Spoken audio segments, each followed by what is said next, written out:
मधुबन के बाबा मुरली वाले, आपका क्या कहना,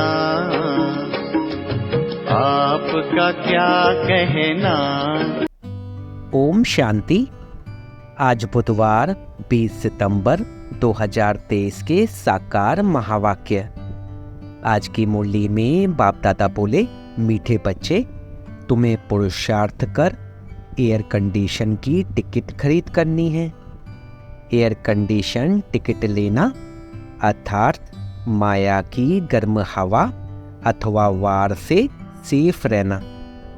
बाबा बोले, मीठे बच्चे, तुम्हें पुरुषार्थ कर एयर कंडीशन की टिकट खरीद करनी है।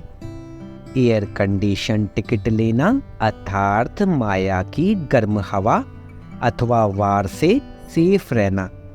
प्रश्न, तुम बच्चों को महाविनाश का दुख होगा या नहीं? इसका पाप किस पर चढ़ता है? उत्तर, तुम्हें इस महाविनाश का दुख हो नहीं सकता, क्योंकि तुम तो फरिश्ता बनते हो। तुमको नॉलेज है कि अब सभी आत्माओं को मच्छरों सदस्य वापस घर जाना है। तुम्हें किसी की मौत पर दुख नहीं होता, क्योंकि तुम साक्षी हो, देखते हो। तुम जानते हो आत्मा तो सदा अमर है। इस विनाश का पाप किसी पर भी नहीं लगता। यह तो जैसे लड़ाई का यज्ञ रचा हुआ है। सभी लड़ मर कर घर वापस जाएंगे। यह भी ड्रामा की भावी है। गीत, महफिल में जल उठी क्षमा। ओम शांति। बच्चों ने एक लाइन गीत की सुनी। यह महफिल है किसकी?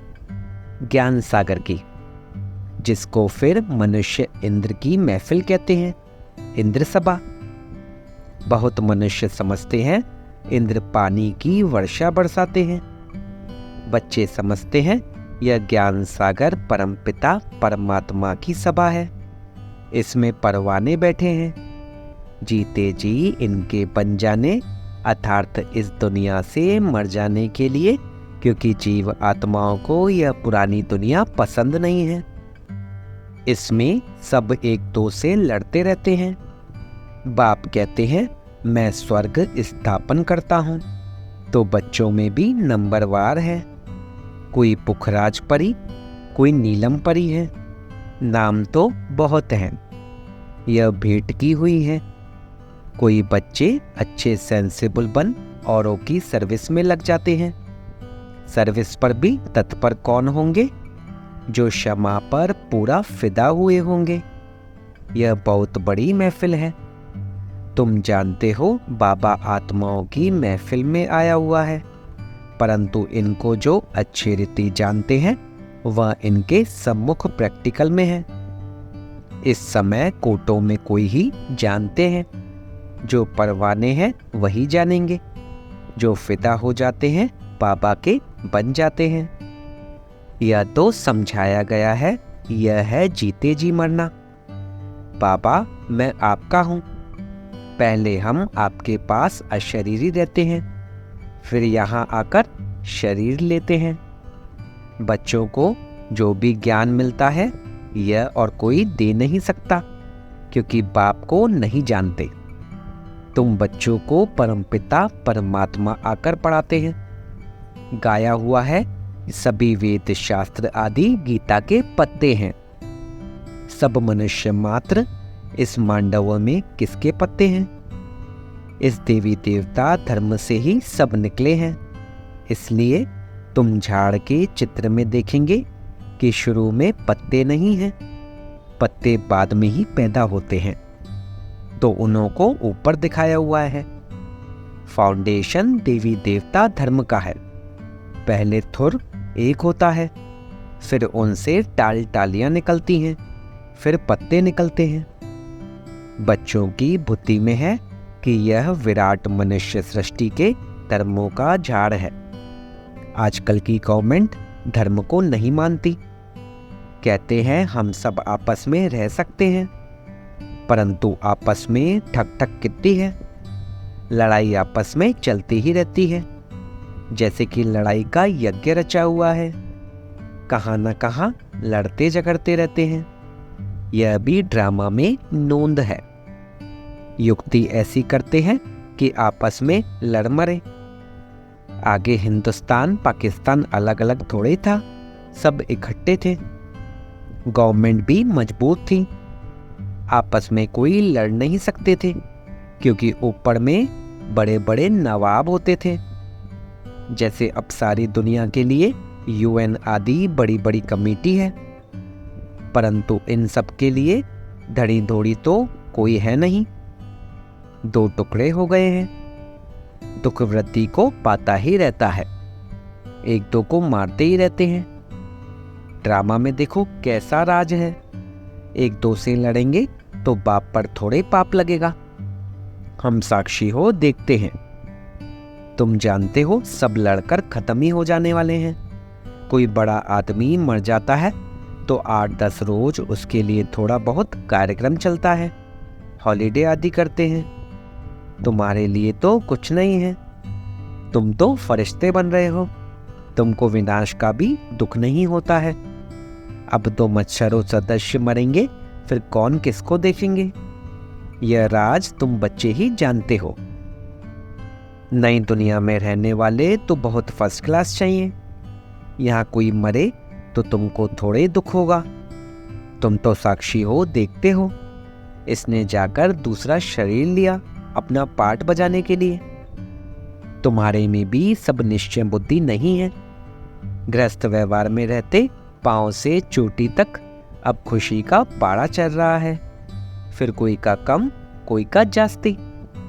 कोई को फिर पाई का भी नहीं चढ़ता, जैसे आटे में नमक, उनको फीका ही कहेंगे। मालूम पड़ता है कि किन्हों को नारायणी नशा चढ़ता है। माता पिता की सर्विस करते हैं, ऐसे नहीं गृहस्थ व्यवहार में रह सर्विस नहीं कर सकते। वह तो और ही जास्ती सर्विस करेंगे, और ही जास्ती माँ बाप का नाम भी बाला करते हैं। गृहस्थ व्यवहार में रहकर कमल फूल समान अचल अडोल बनकर फिर औरों को भी बनाते हैं, तो उन्हों की महिमा जास्ती है।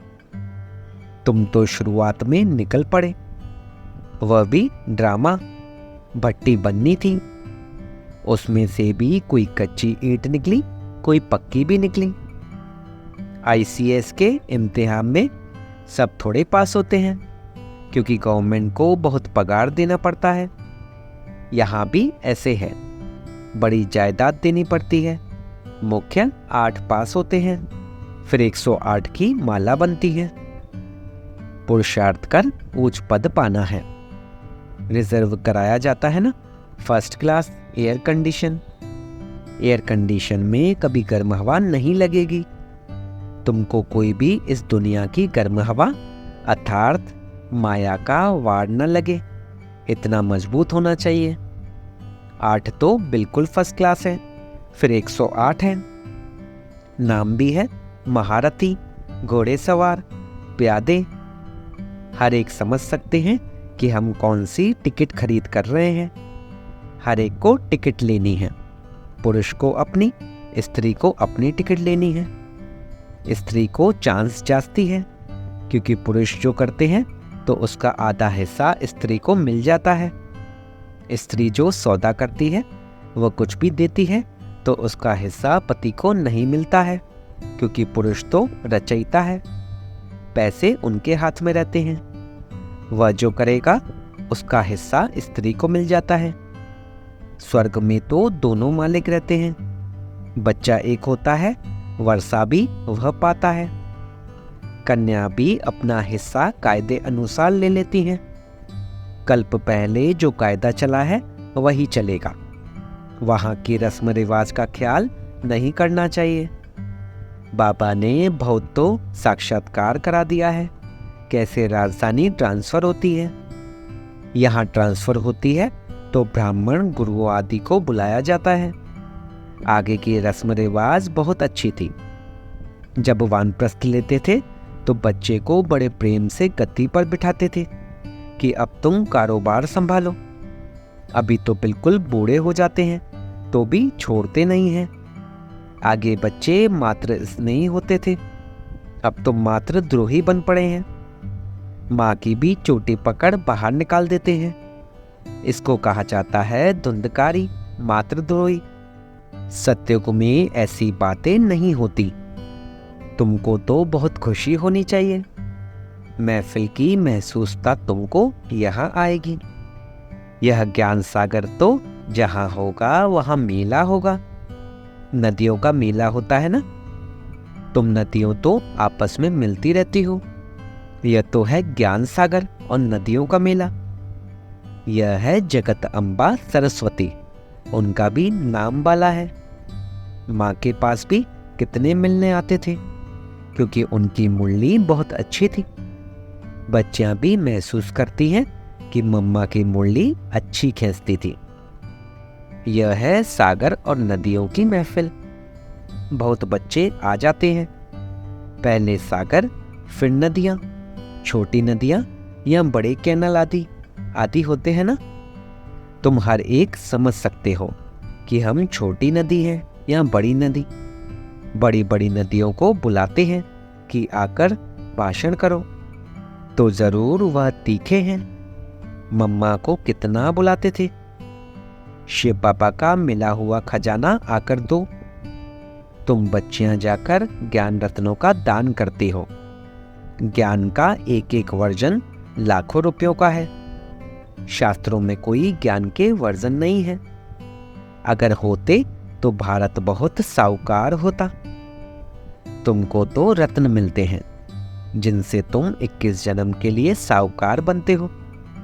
अभी संगम युग पर तुम सबसे ऊंच हो, फिर सत्युग त्रेता में तुम्हारी डिग्री कम हो जाती है। अब तुम ईश्वरीय दरबार में बैठे हो। तुम जानते हो बाबा 21 जन्मों का वर्षा देने वाला है। उनको ही सब याद करते हैं, दूसरे सब दुख देने वाले हैं। दुख देने वाली चीज को हमेशा भूला जाता है। हे बाबा, हमारे तो आप हो, दूसरा ना कोई। परंतु श्री कृष्ण का नाम सुना है तो उनको ही याद करते हैं। तुम श्री कृष्ण की राजधानी में थे, वापिस कंसपुरी को श्री कृष्णपुरी बना देते हैं। आसुरीपुरी से फिर देवीपुरी बन जाएगी। फिर दिखाया है कि असुरों और देवताओं की लड़ाई लगी, देवताओं की जीत हुई। देवताएं रहते हैं स्वर्ग में। वास्तव में तुम्हारी लड़ाई है 5 विकारों से। अभी रामायण की बड़ी धुनी लगेगी, क्योंकि दशहरा आता है। गवर्नमेंट भी मनाती है, रामलीला करते हैं, परंतु यह जानते नहीं कि रावण क्या चीज है। कई बच्चे कहते हैं निष्ठा में बिठाओ। वास्तव में याद तो चलते फिरते करना है, परंतु जो सारे दिन में याद नहीं करते उनको बिठाया जाता है कि यहाँ बैठने से कुछ न कुछ याद करें। बहुत है जो सेंटर में जब आते हैं तो याद में रहते हैं, घर गए तो खल्लास। याद करने की प्रैक्टिस नहीं है, बुद्धि और तरफ भटकती रहती है। बच्चों को समझाया गया है कि आत्मा स्टार है, जिसको बिंदी भी कहते हैं। स्टार में तो ऐसे कोने होते हैं, बिंदी में नहीं होते। स्टार्स इसलिए कहते हैं क्योंकि भेंट की जाती है, लकी सितारे कहा जाता है। बिंदी रूप आत्मा में ज्ञान की चमक है। आत्मा बिंदी में सारा पाठ है। बाप कहते हैं मुझे बिंदी में यह पाठ है जो मैं भक्ति में बजाता आया हूँ। तुम बच्चों का सबसे जास्ती पाठ है, क्योंकि तुम ऑलराउंड चक्र लगाते हो। तो चक्रवर्ती राजा भी तुम बनेंगे। दुख हो चाहे सुख हो, तुम ही पाते हो। मेरा पाठ तुम्हारे जितना नहीं है। मैं वानप्रस्थ में चला जाता हूँ, फिर भक्ति मार्ग में मेरी सर्विस शुरू होती है। याद भी करते हैं ड्रामा अनुसार। जिस जिस देवता की पूजा करते हैं साक्षात्कार फिर भी मैं कराता हूँ। यह ड्रामा में मेरा पार्ट है। वह समझते हैं हमको इनसे साक्षात्कार होता है, इनमें भी भगवान है। समझते हैं गणेश से साक्षात्कार हुआ, तो गणेश में भी परमात्मा है। इससे ही सर्वव्यापी का ज्ञान उठा लिया है। और तुम सब बच्चे कहते हो हम सब बाबा को याद करते हैं, अर्थात सब में बाबा की याद है, तो इससे भी सर्वव्यापी समझ लेते हैं। बाप कहते हैं मेरी याद में भी सब नंबरवार पुरुषार्थ अनुसार रहते हैं। जितना जो याद करेंगे उतना विकर्म विनाश होंगे। बाकी आत्मा तो हर एक में अपनी अपनी व्यापक है। मैं कोई बच्चे में भी प्रवेश कर किसका भी कल्याण कर सकता हूँ, परंतु उन्होंने फिर उल्टा अर्थ कर दिया है। ड्रामा में वह भी नोंद है। ड्रामा अनुसार सबको पाठ मिला हुआ है। यह शास्त्र आदि बनाने का भी ड्रामा में पाठ है। बनाएंगे वही जिन्होंने आगे बनाए थे। गीता सुनाते हैं, फिर कल्प बाद ऐसे ही सुनाएंगे। तो अब बच्चों की महफिल में बाप बैठे हैं। जो मुझे जानते हैं मैं उन्हों के बीच में ही शोभता हूँ। बाकी जो जानते ही नहीं उस महफिल में बैठ क्या करेंगे। तुम भाषण आदि करते हो तो बहुत आते हैं, उनकी क्षमा के साथ महफिल नहीं कहेंगे। क्षमा के साथ महफिल तो यहाँ है। कोई फिदा होते हैं, फिर और तरफ बुद्धि चला जाता है। जब तक संपूर्ण बने बुद्धि जाती है। कर्मातीत अवस्था संपूर्ण निर्विकारी अवस्था अभी नहीं कह सकते, वह अंत में होगी। फिर यह पुराना शरीर छूट जाएगा। यह पुरानी खाल है। आत्मा इन पुरानी कर्मेंद्रियों से काम लेती है। अच्छा, मीठे मीठे सिकिलते बच्चों प्रति माता पिता बाप दादा का याद प्यार और गुड मॉर्निंग। रूहानी बाप की रूहानी बच्चों को नमस्ते। हम रूहानी बच्चों की रूहानी बाप दादा को सिकवा प्रेम से नमस्ते नमस्ते नमस्ते बाबा, शुक्रिया बाबा, शुक्रिया। धारणा के लिए मुख्य सार। पहला, शिव बाबा से मिला हुआ खजाना सभी को बांटना है। अविनाशी ज्ञान रत्नों का दान करके 21 जन्मों के लिए साहूकार बनना है। दूसरा, अपनी अवस्था अचल अडोल बनानी है। गृहस्थ व्यवहार में रहते भी कमल फूल समान बन बाप का नाम वाला करना है। सर्विस में तत्पर रहना है।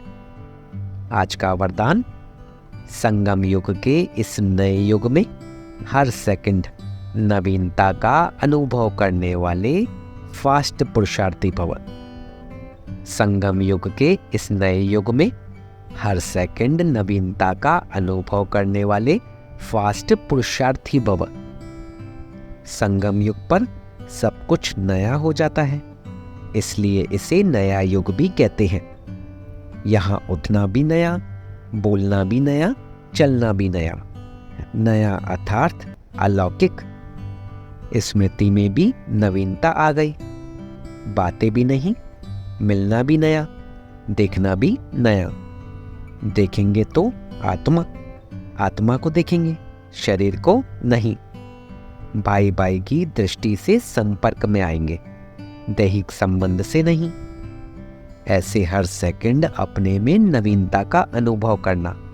जो एक सेकंड पहले अवस्था थी वह दूसरे सेकंड नहीं, उससे आगे हो। इसको ही फर्स्ट पुरुषार्थी कहा जाता है। स्लोगन, परमात्म प्यार द्वारा जीवन में सदा अतीन्द्रिय सुख व आनंद की अनुभूति करना ही सहज योग है। परमात्म प्यार द्वारा जीवन में सदा अतीन्द्रिय सुख व शांति की अनुभूति करना ही सहज योग है। ओम शांति।